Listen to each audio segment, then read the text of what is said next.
कॉनिचिवा मिनासान ओगेंकी देश का। सबसे पहले चैनल पर नए, चैनल को सब्सक्राइब करो, बेल आइकन पर प्रेस करो ताकि जापानीज से रिलेटेड ऐसे नई वीडियो आपके पास आती रहे।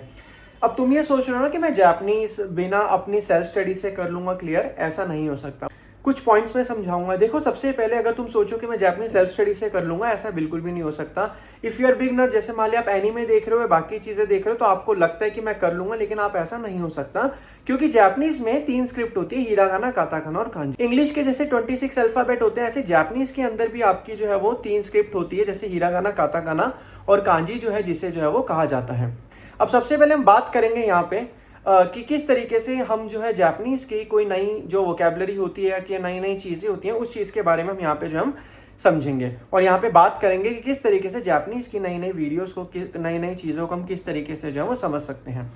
अब जो है मैं आपको एक चीज़ और बताना चाहता हूँ कि जापानीज में जितनी भी चीज़ें हैं, जैसे मान लिया अगर हम बात करें, बहुत सारी वोकैबुलरीज की बात करें, प्लेन फॉर्म्स की बात करें, ता फॉर्म्स की बात करें, जैसे मैंने तुम्हें बताया था ऑलरेडी कि जापानीज के अंदर जैसे कुछ वर्ड्स होते हैं, जैसे मान लिया जैसे मासेन का फॉर्म हो गई, और आपका क्या कहते हैं तेवाई के मासेन फॉर्म हो गई। ये फॉर्म कैसे समझ आएंगे? जब तक तुम्हें वोकैबुलरी की सारी के सारे पैटर्न्स नहीं पता चलेंगे, सारी की सारी वोकैबुलरी पता नहीं चलेगी, तो तुम्हें उस चीज़ों का जो है बिल्कुल भी पता नहीं चल पाएगा।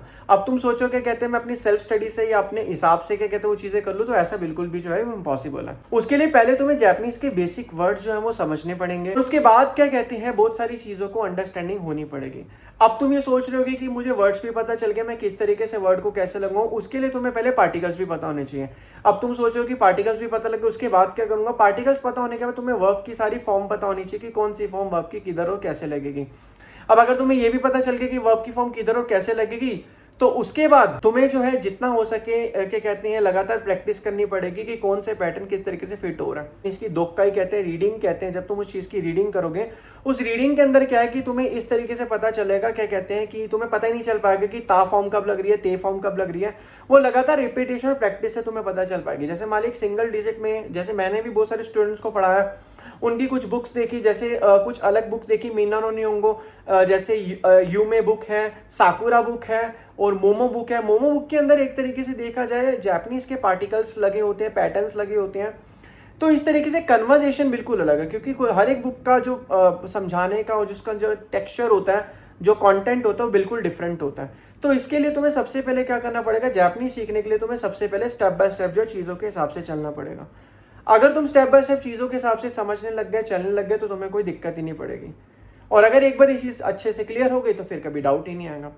उसके लिए सबसे पहले क्या कहते हैं, तुम्हें वोकैबुलरी अच्छे से अंडरस्टैंड होनी चाहिए। तुम्हें पता होना चाहिए कि कौन सी वोकैबुलरी किधर यूज हो रही है, कौन सा पैटर्न किधर यूज हो रहा है। अब मान लिया वोकैबुलरी को कभी कभी क्या कहते हैं जो वर्ब्स होती है उसको कन्वर्ट कर दिया जाता है, वर्ब की मास फॉर्म को हटा के जितने भी पैटर्न्स अलग अलग लगते हैं उससे पूरे सेंटेंस का जो मीनिंग ही पूरा का पूरा चेंज हो जाता है। तो यही चीज़ तुम्हें समझने की जरूरत है कि किस तरीके से हमें चीज़ों को करना और किस चीज़ों को बनाना है।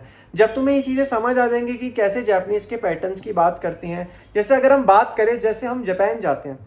अब जापान में क्या होता है, हम वहाँ पे ना नॉर्मल कन्वर्स, हालांकि वो तो बिल्कुल एडवांस बोलते हैं, बिल्कुल एक बहुत मतलब एक स्पीड में बोलते हैं, वो तो अभी हम अंडरस्टैंडिंग नहीं हो पाएगी। वो कब हमें अंडरस्टैंडिंग अच्छे से होगी? जब हमारी क्या कहते हैं लिसनिंग अच्छी होगी और हमारी जो स्पीकिंग स्किल्स अच्छी होगी। अब हमें पता चलेगा कि उसने क्या बोला है। जब तुम्हें पता ही नहीं चलेगा सामने वाले ने बोला क्या, तो तुम उसका आंसर कैसे दोगे? अब मान लिया उसने एक बोला, जैसे मान लिया ताबे मास।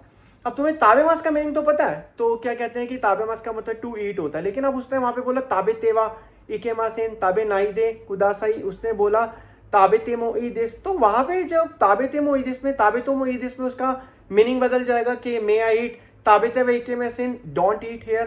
ताबे ते इमास, इसका मतलब आई एम ईटिंग। तो देखो ना, हर एक वर्ब की फॉर्म बदलते बदलते क्या हो रहा है कि वर्ब की फॉर्म तो बदल रही है, साथ में क्या कहते हैं उसके पैटर्न्स और मीनिंग्स भी बदलते जा रहे हैं। अब अगर तुम्हें मीनिंग पता हो जाएगा लेकिन तुम वहां पे लैक मार जाओगे, जैसे जैसे मान लिया एक एग्जांपल, तुम्हें मीनिंग भी पता है, वोकैबुलरी पता है, वर्ब भी पता है, लेकिन जब वहां पे किसी ने तुम्हारे सामने वो वर्ड बोला तो तुम वहां पे कन्वर्सेशन में घूम जाओ। तुम मीनिंग तो पता होगा कि इसका मीनिंग क्या है, लेकिन उसकी सेंस कहाँ पे लग रही है वहां पे तुम नहीं बता पाओगे। जैसे JLPT के अंदर N5 का एग्जाम होता है, वहां पे हमें जब हम उस लिसनिंग को सुनते हैं हमें बहुत सारे मीनिंग्स पहले से ही पता होता है, लेकिन हमारे आंसर्स तब भी गलत क्यों चले जाते हैं? क्योंकि हमें वर्ब की फॉर्म ही नहीं पता होती।